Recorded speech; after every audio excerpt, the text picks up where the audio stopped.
මීළඟට ප්‍රතිවාද පිළෙන් මනේෂා ෆර්නෑන්ඩු ශිෂ්‍යාවට පුළුවන් ඇගේ තර්ක ඉදිරිපත් කරන්න.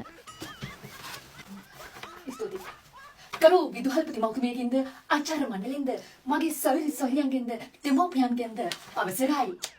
බොහොම හොඳයි. මගේ ප්‍රතිවාදී පිළේ සොහිරිය පැවසූ ආකාරයට ඔව් ඇය ඉදිරියෙන් ඉන්නවා. හැබැයි මම කියන්නට කැමති ඔයාට ඔයා මොකක් ගැනද ඔය උලුප්පලා කියන්නට සැරසුනේ කියලා. ඔයාට මගේ මිනිත්තු ගානේ මිනිත්තු කීපයක් දෙන්න සූදානම්. මට කරුණු තුනකින් ඔයා ඒ පැවකට පැහැදිලි කරන්න ඔබ කියපු දෙයි සත්‍යතාවයක් තියනවාද කියලා මම ඔබට අභියෝග කරනවා. ඔබ පැවසූ ආකාරයට මලිට ගහනකොට චංචලා ඇඬුවා කියලායි ඔබ පැවසුවේ. එතකොට එතනින් මෙයා පෙන්නන්න සලස්සන්නේ මොකක්ද හිතුවතුනේ?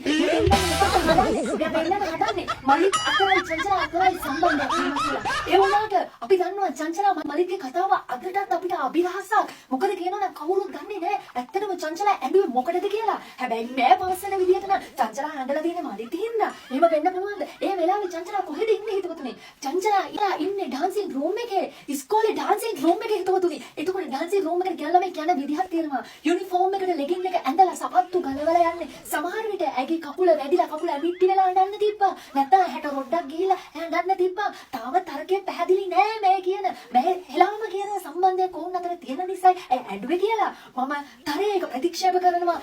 එකපාරක් නෙමේ 10 සැරයක් මම ඒක ප්‍රතික්ෂේප කරනවා. මගේ කාලෙන් ගන්න කිසිම ප්‍රශ්නයක් නැහැ. හැබැයි මම අනිවාර්යෙන් බලාපොරොත්තු වෙන කරුණු තුනක් ඇතුලේ මේක ඔප්පු කරන්න මම තරේ කියනවා මේක ඔප්පු කරන්න බෑ කියලා. ස්තුතියි.